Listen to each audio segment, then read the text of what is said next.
Seja bem-vindo, estou de volta aí. Nesse vídeo a gente vai ver exercícios sobre o nosso oscilador com put e o que acontece quando o put está no amplificador operacional. A gente fez o circuito conversor tensão-frequência. O que a gente vai ver nesse vídeo são exercícios a respeito dos dois últimos vídeos que a gente apresentou. Certo? Antes de começar, eu vou pedir a você que se inscreva no canal, deixe aí o seu like, o seu comentário que ajuda a divulgar. Tá bom?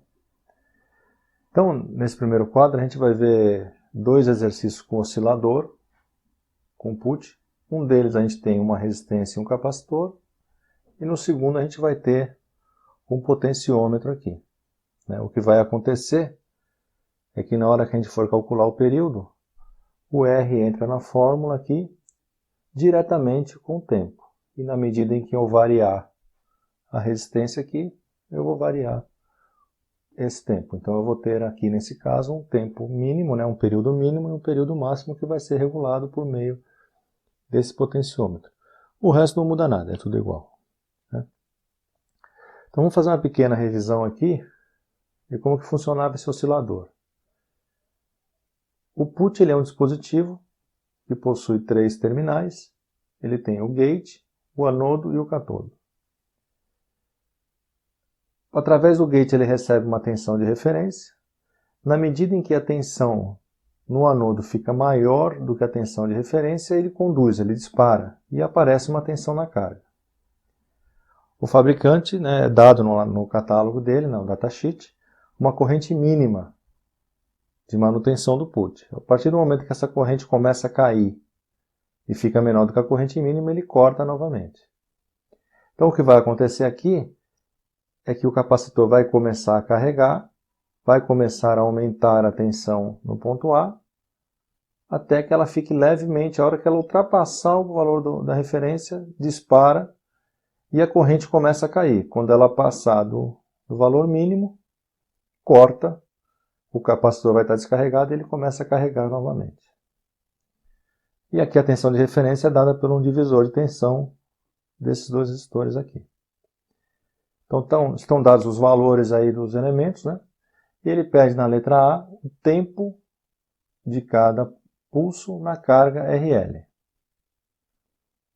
E na letra B ele pede para esboçar a forma de onda da tensão VA e da tensão na carga.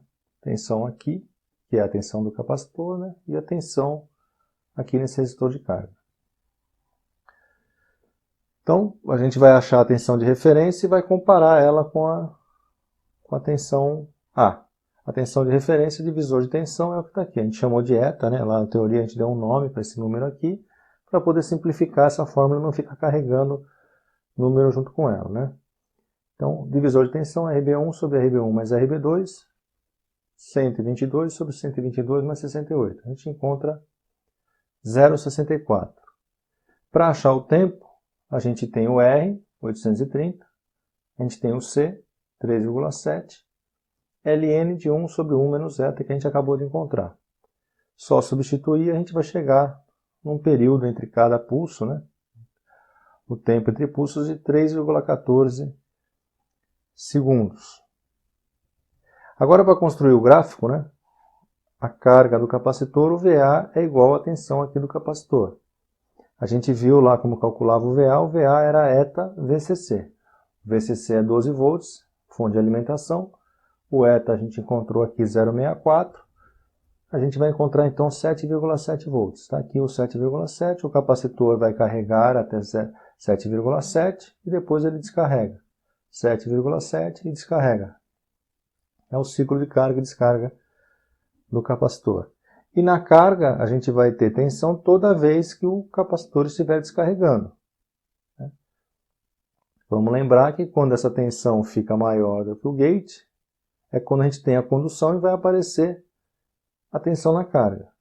Quando isso acontece, o capacitor começa a descarregar. Então, na descarga do capacitor aparece tensão na carga. Certo? E o tempo entre uma descarga e outra, entre tensões aqui, é o tempo que a gente calculou aqui, 3,14 segundos. Certo? Esse segundo aqui, sem mistério, eu já expliquei o potenciômetro. o que vai acontecer é que a gente vai ter um período ajustável. Então, ele pede aqui qual é o tempo mínimo e qual é o tempo máximo. E as formas de onda de VA e VRL, né, esses gráficos aqui, quando a gente tiver o tempo mínimo. Bom, da mesma maneira a gente vai calcular a tensão de referência, né? Então a gente precisa saber o divisor de tensão aqui, eta, 250 sobre 180 mais 250. A gente vai encontrar 0,58. T mínimo. Quando que eu vou ter o T mínimo? Quando eu tiver, estou na frente aqui, né? Quando eu tiver o R mínimo aqui, ó, é quando eu vou ter o T mínimo. O capacitor não muda, o eta não muda, né? Então T mínimo é com R mínimo e T máximo é com R máximo. Então o R mínimo vai acontecer quando o cursor estiver nessa posição aqui, ó. Perceba que esse potenciômetro ele tem um jumper, né? Então quando estiver aqui, ó, eu pulo essa resistência, né? Então o R ficou sendo apenas 180. Então está aqui, 180K. 180 vezes 10 a terceira, o capacitor é 2,2, vezes 10 a menos 6, 1 sobre 1 menos 0,58. E a gente chega no tempo mínimo de 0,343 segundos. Agora, para saber o tempo máximo,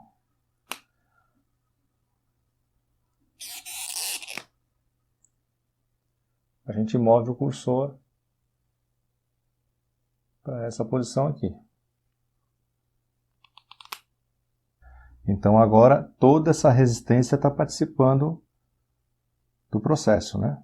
Então eu vou ter 180, o R vai ser 180 mais 220. 180 mais 220, vezes 10 a terceira, capacitor e o eta lá. E a gente vai chegar no tempo máximo de 0,763 segundos. Né? E tá a fórmula só para lembrar. Bom, quando o tempo for mínimo, né, o VA ele depende do eta e do VCC. A fonte é 10 volts e o eta não muda, é o divisor de tensão aqui. Então esse VA não muda. Independente se eu estou com tempo mínimo, máximo, se eu estou com o cursor no meio, né? Ele depende só do divisor de tensão da referência e da tensão da fonte. Então 5,8 volts é a tensão nesse ponto aqui, que é a tensão do capacitor. Carga e descarga do capacitor eternamente aí. Quando eu tiver a descarga, eu tenho tensão na carga, né? Então vai aparecer aqui, e esse tempo aqui, entre pulsos, né, vai ser o tempo mínimo, que foi o que ele pediu aqui, 0,343 segundos. Né? Bom, agora vamos ver um circuito com o put integrado ao amplificador operacional. Então está aqui, a gente tem também um potenciômetro na entrada, né? Então a gente vai variar a tensão de entrada aqui. A gente tem o put. Eu expliquei isso aí no vídeo passado, vamos relembrar aqui, né? Essa tensão aqui é VS. Aqui eu tenho um terra, então aqui eu tenho um terra virtual, né? A gente viu lá na teoria de amplificadores operacionais logo lá no começo, né? Aqui vai aparecer um terra virtual. Essa tensão é entre VS e terra, aqui é VS e terra. Então, o que isso quer dizer? Que no capacitor e no put eu tenho a tensão de saída. É isso que está dizendo aí. Então, a tensão de saída está carregando o capacitor e a gente tem uma referência dada por esse divisor de tensão. Quando a tensão em A for maior do que a referência, ele dispara, curto-circuita, né, o capacitor, ele vai descarregar, a corrente vai baixar até que ela ultrapasse um valor mínimo, ele corta e a gente volta a carregar o capacitor. Né? A gente viu também que esse circuito ele é uma configuração integradora. Né? Vou deixar de novo, eu deixei no outro vídeo, vou deixar de novo aí na descrição o vídeo do integrador. Um detalhe importante aqui para não errar. Né? Quando a gente fala tensão de entrada, quando a gente vai calcular a tensão de entrada, é a entrada do integrador, não é a entrada do amplificador operacional, né? É aqui, ó. Essa aqui é a entrada do integrador, certo? Então, quando a gente for calcular aqui a tensão de entrada, a gente está calculando aqui.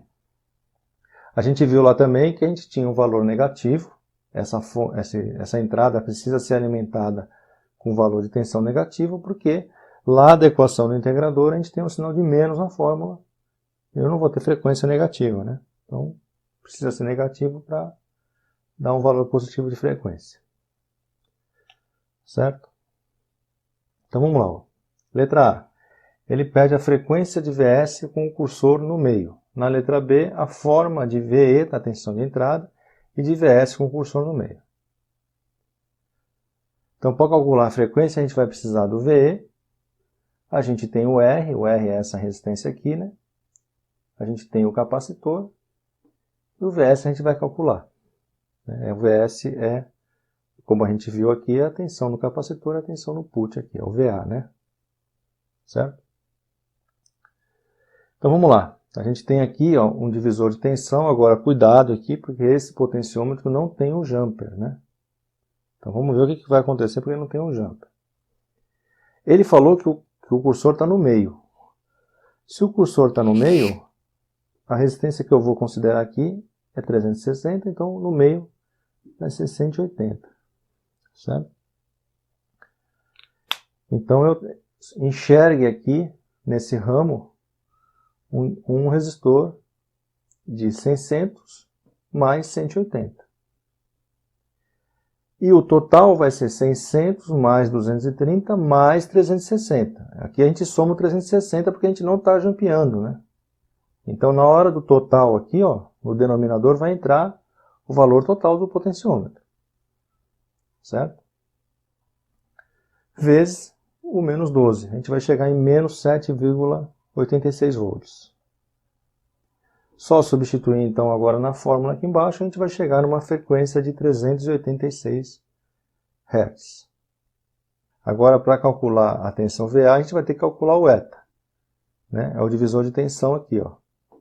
Então 220 sobre 220 mais 260, o eta vai dar 0,46. Lá na teoria a gente viu que o VA é igual ao VS, acabei de explicar novamente aí. Eta vezes a tensão no divisor de tensão aqui, né? Não vai usar o menos 12 lá, que é o mais 10, a gente está estudando esse divisor aqui, mais 0,7. 0,7 vem da queda de tensão no diodo emissor de um dos transistores lá. A gente viu que tinha 2 transistores no put, né? Então, a queda de um deles está considerada aqui. E a gente vai chegar em 5,3 volts. Aí no gráfico, a gente coloca 5,3, o integrador vai fazer uma rampa, vai descarregar, né? Vai fazer a rampa novamente. E a tensão de entrada, ela vai ter, para essa posição central, um valor constante de menos 7,86 volts. Está desenhado aqui. Certo?